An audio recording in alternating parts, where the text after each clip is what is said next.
Hi there, folks. It's Adam here from Tornado GPS and all the Tornado Watch and Blizzard Watch Facebook pages that you may already know of. Anywho, I just wanted to show you the new features of the app. So let's take a look. Okay, so we're at the App Store. We've searched Tornado GPS at the top. The app is right here. It's the first thing that comes up. And we click the download button. In your case, if you haven't downloaded it before, you'd have to click the purchase button and go through those hoops. And now we click the open button.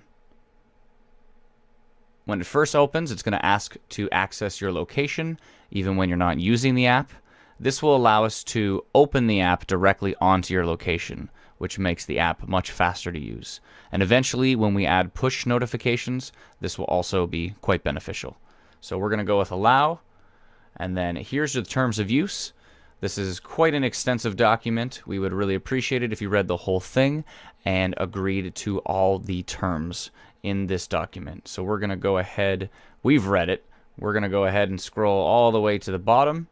And once you've read the document and you understand it all and you agree to the terms, as you get to the very bottom, you'll notice that the two buttons at the bottom pop up, disagree or agree. So we're going to go ahead and click agree.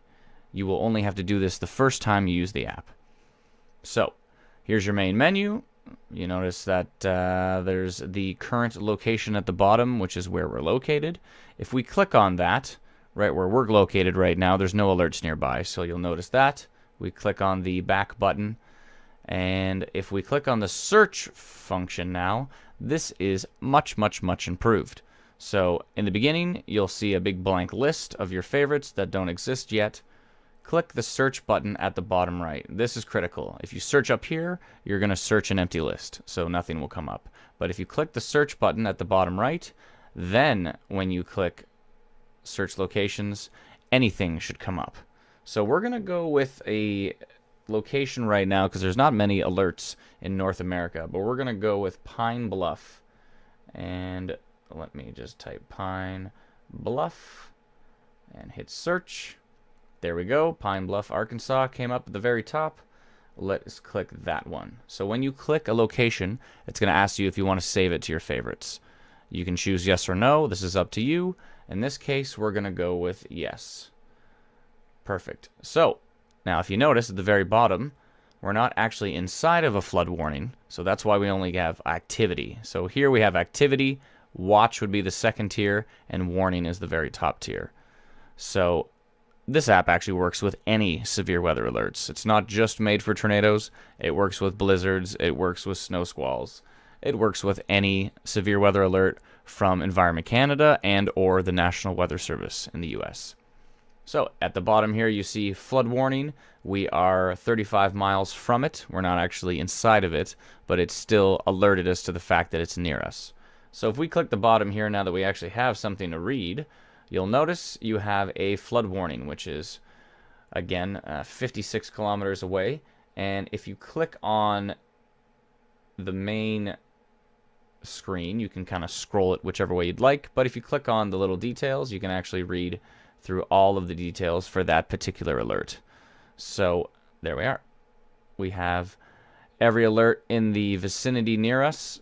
And if there's a list of 50 alerts, they will all show up on this list. So we will go back now to the main menu. So let's open this up on the map. So we click the map button, and there we are. Our location is actually right here in the middle of the map, and it shows you where that alert that is close to you is located. So that's pretty cool stuff, and I will zoom out. Now, I'm not sure if you're familiar with this or not, but if you use 3 fingers and you scroll down, that is actually how you tilt Tornado GPS into a 3D mode, and then you can use 2 fingers to kind of move it around. All of these golf balls are radar stations. So if you want to bring up some 3D radar randomly, I don't know if there's any storms here. I think there might be something over in, well, there's something over here in Idaho, I believe. There we go. Okay, so you see some yellow in the radar. That is actually what we base the 3D shapes on right now. But eventually we're going to add a whole bunch of different features with that. So I'm going to click on this golf ball / radar station, and it is going to bring up a little menu you have the option of OK, I understand the information, or View. So if you click View, it will load this particular location. And sometimes you have to give it a little bit of time to load the 3D radar. I think the maximum time is about 10-15 seconds, depending on how much information is available. But in this case, there's not that much information it's going to be loading, so it should be fairly quick to load the 3D radar here.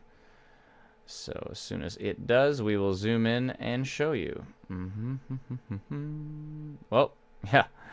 In this case, there's not much to look at. One tiny little blob. So let me find something better here. So because there's no actual storms right now in North America worth showing in 3D radar, I've switched to my Android tablet here. This is a Samsung Galaxy, and I'm going to show you the original prototype demo that we did with this app.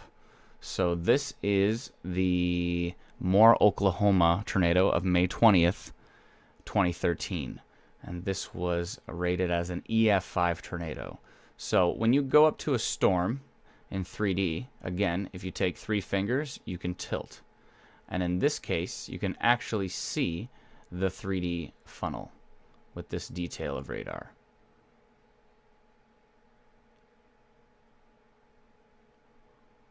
Which I think is fairly impressive. This is the one we did in the original demo. You zoom in right into the eye of that particular tornado.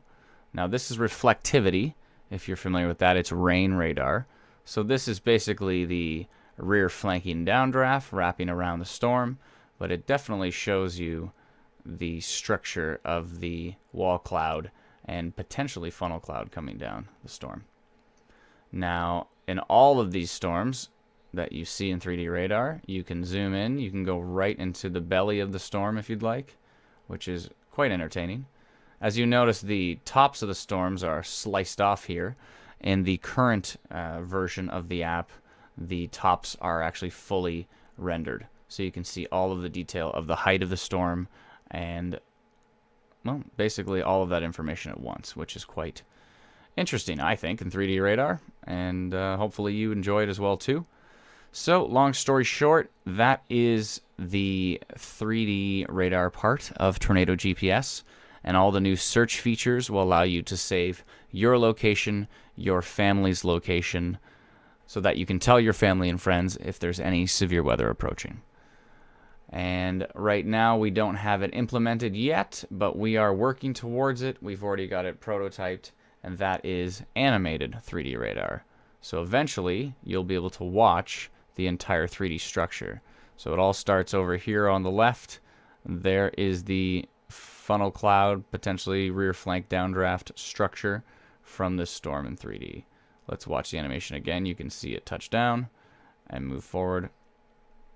And there it is. So we're working towards that for a future update.